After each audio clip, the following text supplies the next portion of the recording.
রাজ্য সরকারের পক্ষ থেকে মিড ডে মিলের খাবারের দায়িত্বভার গ্রহণ করেছেন ইসকন। যার ফলে তো অনেকেই প্রশ্ন তুলছেন, ইসকন থেকে যে খাবার দেওয়া হবে তা কেবলমাত্র নিরামিষ, সেখানে কোনো রকম ডিম বা আমিষ থাকবে না। এই নিয়ে প্রশ্ন তুলছেন নানা যারা বিশেষজ্ঞরা রয়েছেন। এবং এই নিয়ে যখন প্রশ্ন করা হলো কংগ্রেস নেত্রী প্রিয়াঙ্কা রায়চৌধুরীকে, তিনি ঠিক কি উত্তর দিলেন, ছাত্রছাত্রীদের পুষ্টির দিকটা তিনি কিভাবে দেখছেন, দেখুন বিস্তারিত।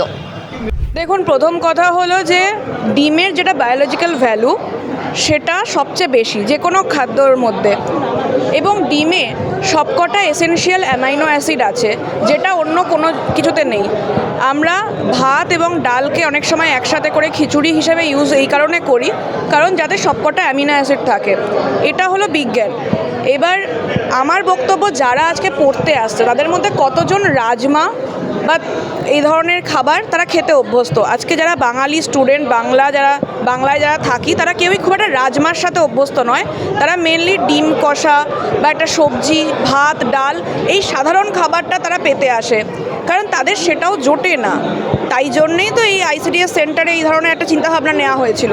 কিন্তু সেটাকেও একটা ধর্মীয় রাজনীতিকরণ, একটা মেরুকরণ, ধর্মীয় একটা দিক সেটা তুলে ধরা, এগুলোর তো কোনো দরকার আমার তো মনে হয় না। যদি টাকার পরিমাণটা বাড়ানো যেত, যদি বরাদ্দ বাড়ানো হতো, তাহলে তো ডিম ইজিলি সেখানে ইনক্লুড করা যেত। কিন্তু সেটা না করে একটা ধর্মীয় দিক তুলে আনা, এটাকে কখনোই সমর্থন করি না। এবং সবচেয়ে বড় কথা, ধর্মীয় দিক, রাজনীতি সব কিছু যদি ছড়িয়ে রাখি, অ্যাজ আ ডায়েটিশিয়ান আমি এইটুকু বলতে পারি যে বায়োলজিক্যাল ভ্যালু সবচেয়ে বেশি ডিমের আছে। সবকটা এসেনশিয়াল অ্যামিনো অ্যাসিড মানে যেগুলো আমাদের শরীরে লাগে সেটা ডিমে আছে, সেটা অন্য কিছুতে নেই। তাই ডিমটা নেসেসারি, ডিমটাকে রিপ্লেস করে অন্য কিছু দিয়ে সেটা মেকআপ করা সম্ভব না। ডিমটা এখন শুধুমাত্র কর্মীদের কাছে ব্যবহার করা হচ্ছে, কিন্তু তারা খেতে পারছে না। এই কি বলবেন? দেখুন, এই যে ডিম কালচার যেটা ওনারা শুরু করেছেন, এটাকে আমি প্রতিবাদ করি। কারণ ডিম কালচারটা কখনো কোনো একটা প্রতিবাদের ভাষা হতে পারে না। প্রতিবাদ হবে অহিংস আন্দোলনের মাধ্যমে, প্রতিবাদ হবে যেটা কোর্ট চত্বরে গিয়ে তার বিরুদ্ধে কোনো মামলা করা হোক, সে যদি দোষী হয় সে শাস্তি পাক, আইনের পথে চলুক, সংবিধানের পথে চলুক। কিন্তু ডিম ছোড়াক এই যে কালচারটা শুরু করেছেন, এটা যদি আজকে ধর্মেন্দ্র প্রধানকে সমস্ত যারা নিট পরীক্ষার তারা যদি আজকে ডিম ছোড়ে, তাহলে তার কেমন লাগবে? সেম জিনিস এখানে যেটা করা হচ্ছে, এটাকে কখনোই সমর্থনযোগ্য নয়। যে কোনো ধরনের আন্দোলন সেটা অহিংস হওয়া ভালো, এবং সেটার একটা নির্দিষ্ট দিক থাকা দরকার, যেখানে আমরা সেটাকে অন্তত এক্সপ্লেন তো করতে পারি যে হ্যাঁ আমরা এই কারণে করছি। ডিম ছুঁড়ে নষ্ট করার আমি তো কোনো মানে খুঁজে পাচ্ছি না।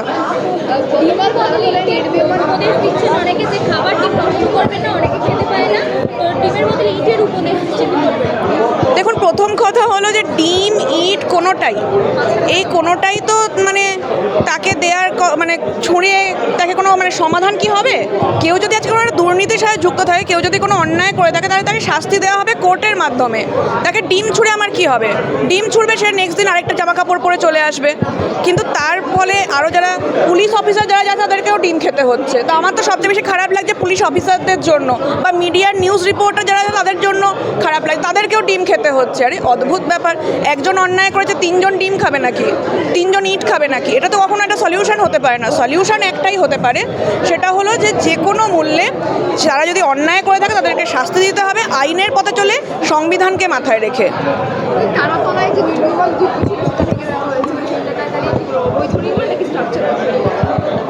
দেখুন, তৃণমূল আমলে একটার পর একটা অবৈধ নির্মাণ হয়েছে, একটার পর একটা। এটা তো একটা দুটো নয়। আপনারা দেখেছেন এর আগেও যে ব্রিজ ভেঙে পড়ে কত মানুষ মারা গেছিলেন গণেশ টকিজের ওখানে।